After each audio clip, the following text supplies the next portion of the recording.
नमस्कार दोस्तों, government exam info में आपका स्वागत है। तो देखिए दोस्तों, आज है हमारा सेट 3 टीचिंग एप्टीट्यूड का। तो जितने भी कैंडिडेट हैं उत्तराखंड एलटी के जो इसके लिए प्रिपेयर कर रहे हैं उनके लिए आज का वीडियो इंपॉर्टेंट है। तो वीडियो में बने रहिए। देखिए, हमारा जिसमें टारगेट है वो है आपका टीचिंग एप्टीट्यूड कंप्लीट करवाना। 2021 में आपका उत्तराखंड एलटी का एग्ज़ाम होने वाला है, आपको मालूम है। तो इसी के लिए हम ये क्लासेस कर रहे हैं यहाँ पर। तो आज है सेट 3 और आज भी हम कुछ इंपॉर्टेंट टीचिंग एप्टीट्यूड के क्वेश्चंस को डिस्कस करेंगे। तो चलिए शुरू करते हैं आज का वीडियो।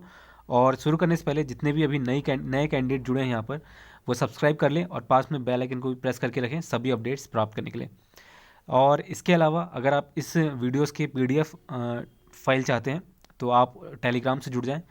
हमारा ग्रुप है वहाँ पर, गवर्नमेंट एग्ज़ाम इन्फो करके, तो वहाँ से आप जुड़ जाएं। आपको पीडीएफ फाइल मिलती रहेंगी और साथ ही जो और भी एजुकेशनल मटेरियल है वो वहाँ पर आपको मिलते रहेंगे। तो चलिए शुरू करते हैं आज का वीडियो। तो देखिए, आज का हमारा टीचिंग एप्टीट्यूड का पहला क्वेश्चन है। देखिए, पहला क्वेश्चन आपका साइकोलॉजी के ऊपर है। क्वेश्चन ये है कि जो आधुनिक मनोविज्ञान है, मॉडर्न साइकोलॉजी, इसके जो जनक है वो किसे माना जाता है। देखिए, यहाँ पर कुछ साइकोलॉजिस्ट हैं, उनके नाम दिए गए हैं ऑप्शन में। तो इनमें से आपको बताना है कि इसका राइट आंसर क्या होगा। तो देखिए, मॉडर्न साइकोलॉजी के जो जनक है वो किसे माना जाता है। पहला ऑप्शन दिया गया है स्किनर को, दूसरा है विलियम जेम्स को, तीसरा है वुडवर्थ को या फिर वॉटसन को। तो देखिए, इसका जो राइट आंसर है वो आपका विलियम जेम्स। ऑप्शन बी इसका राइट आंसर है। विलियम जेम्स ये अमेरिकी दार्शनिक थे, यानी कि जो फिलोसफर होते हैं वो थे अमेरिकी, और ये मनोवैज्ञानिक भी थे। और इन्होंने मनोविज्ञान को दर्शन शास्त्र से पृथक किया था, इसीलिए मनोविज्ञान का जनक इन्हें कहा जाता है। तो ये ध्यान में रखिएगा, अगर क्वेश्चन पूछा जाए कि मनोविज्ञान को दर्शन शास्त्र से पृथक करने वाले मनोवैज्ञानिक कौन थे, तो वो थे विलियम जेम्स। तो इस तरह से क्वेश्चन भी बना के पूछा जा सकता है। तो इसका राइट आंसर है ऑप्शन बी। आगे बढ़ते हैं, अगला क्वेश्चन देखते हैं। अगला क्वेश्चन है ईगो लिबिडो का अर्थ क्या है, ये पूछा गया आपसे, तो ये बताना है। तो पहला ऑप्शन देखिए आत्म प्रेम, दूसरा है वस्तु लिबिडो, ईगो मोनोग्रंथि या फिर ईगो सिंटोनिक। तो इसका क्या अर्थ है ये आपको बताना है ईगो लिबिडो का। तो चलिए इसका राइट आंसर देखते हैं। इसका राइट आंसर है आपका आत्म प्रेम।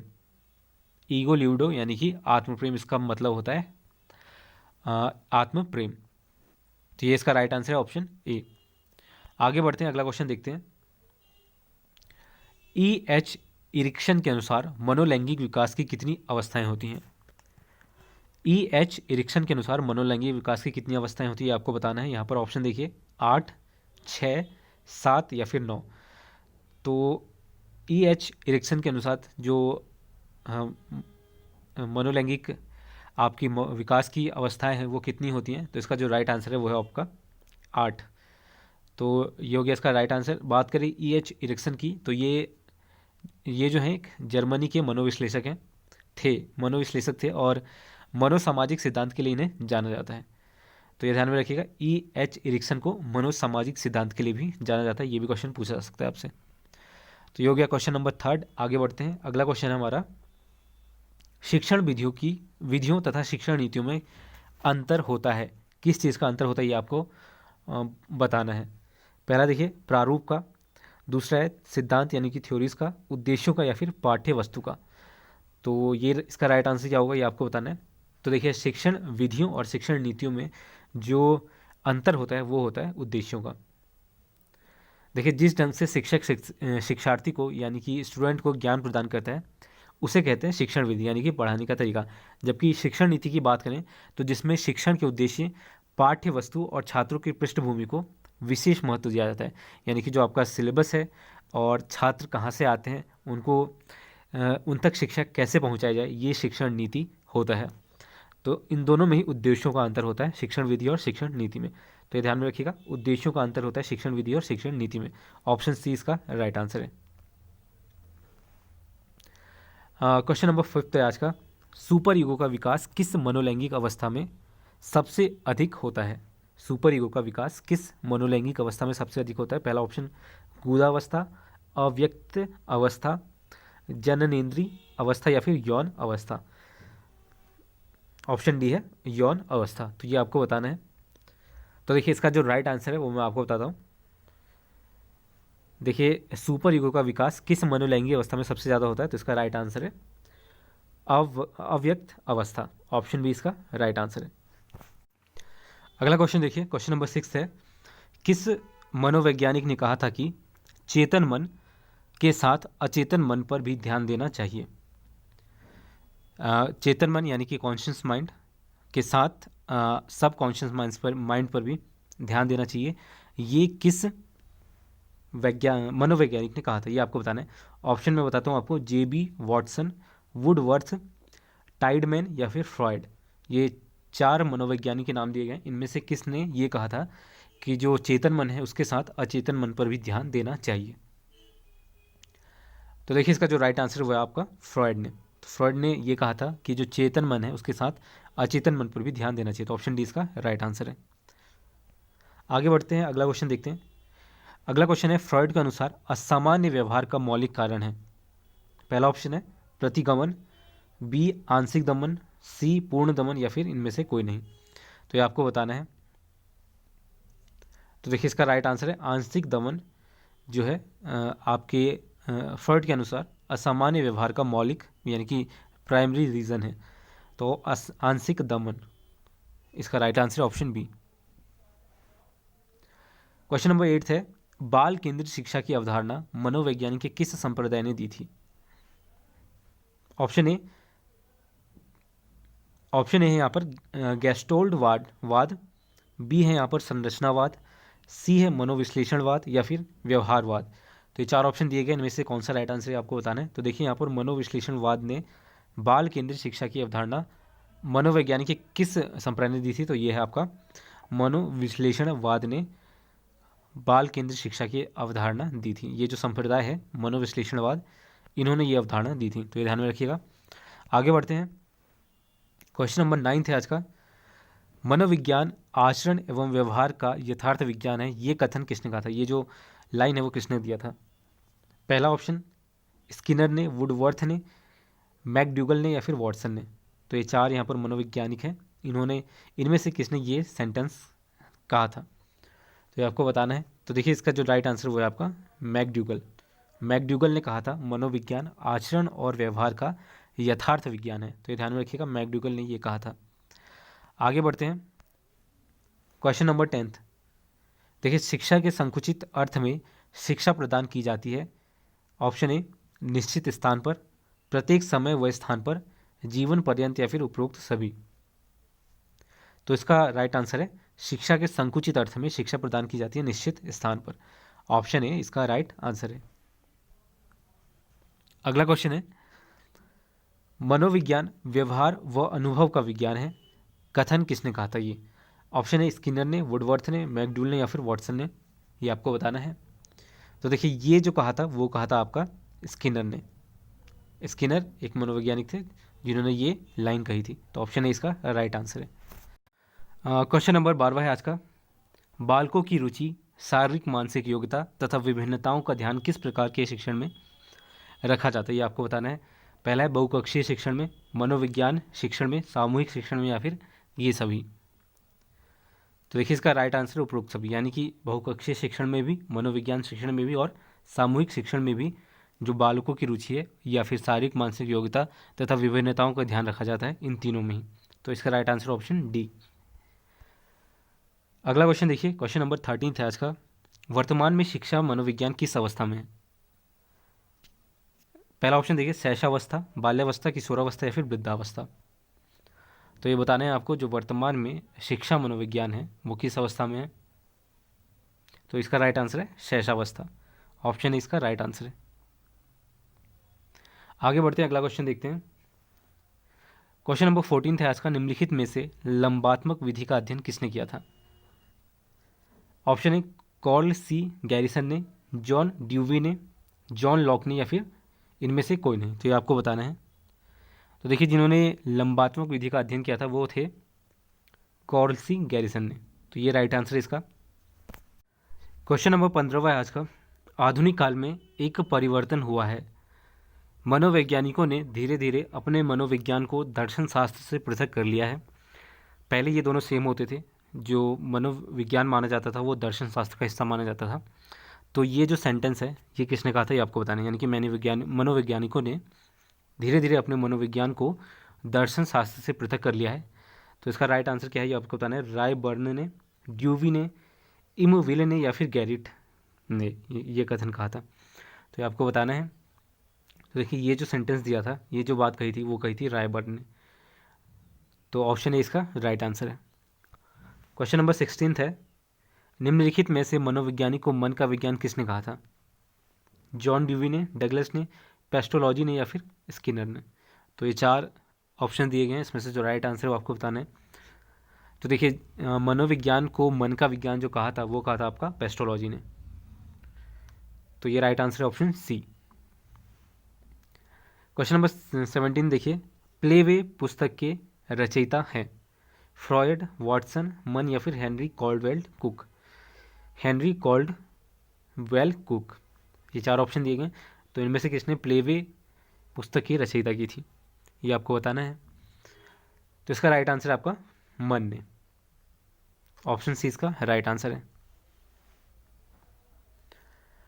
अगला क्वेश्चन देखिए, निम्नलिखित में से शिक्षा का केंद्र बिंदु है शिक्षक, विद्यालय, बालक या फिर ये सभी।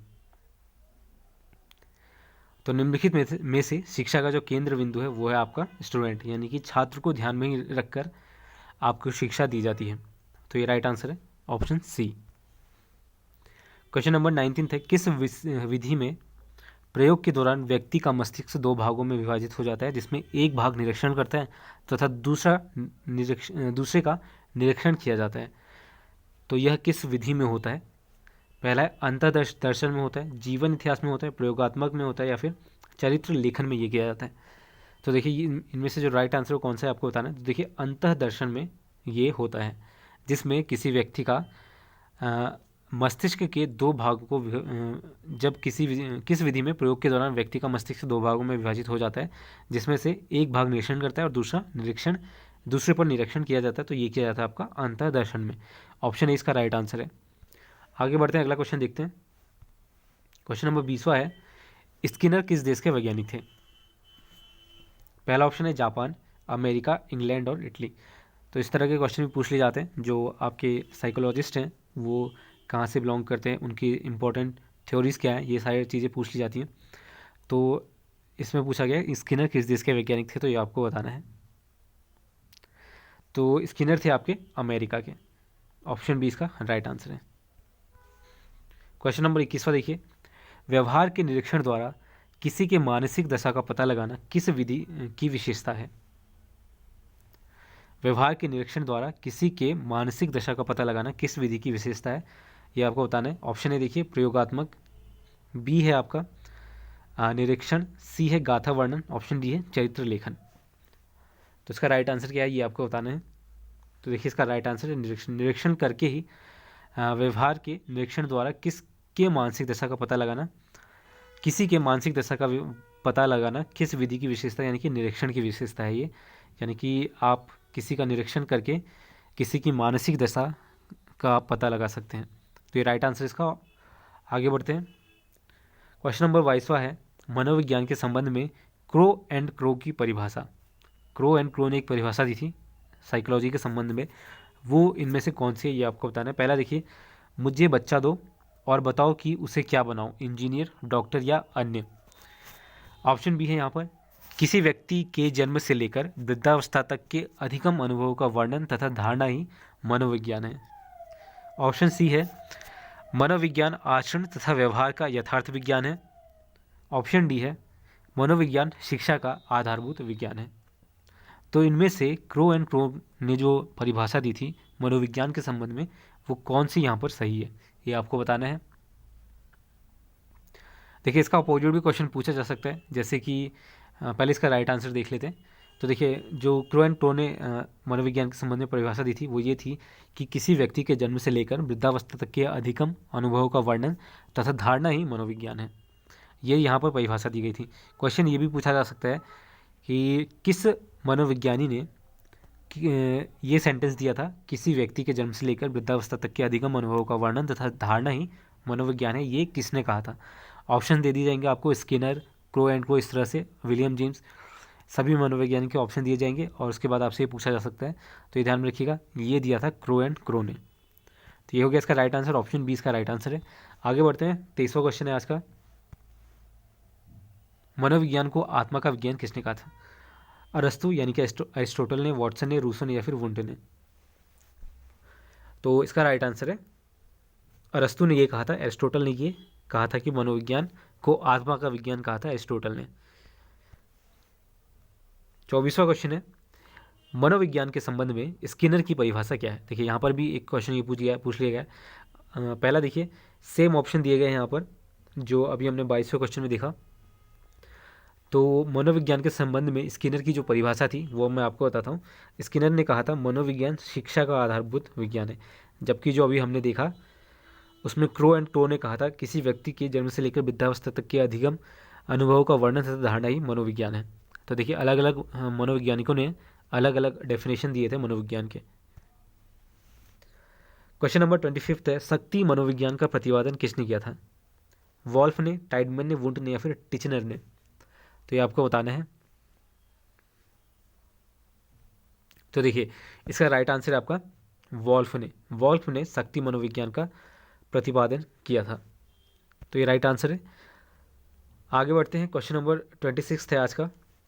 निम्न में से किसने सबसे पहले प्रश्नावली, जो आपका पाठ्य पुस्तक होता है उसमें जो प्रश्नावली है उसका निर्माण किसने किया था? प्लेटो ने, लोविट ने, वुडवर्थ ने या फिर ब्रूनर ने? तो प्रश्नावली का निर्माण किसने किया था ये आपको बताना है। Question number 26। तो देखिए इसका जो राइट आंसर वो है आपका वुडवर्थ ने। तो वुडवर्थ जो थे उन्होंने सबसे पहले प्रश्नावली को निर्माण किया था और इन्होंने कई तरह के प्रश्नावली भी बनाए थे। तो वुडवर्थ यहाँ पर इसका राइट आंसर है। अगला क्वेश्चन देखिए, 27वां क्वेश्चन आज का।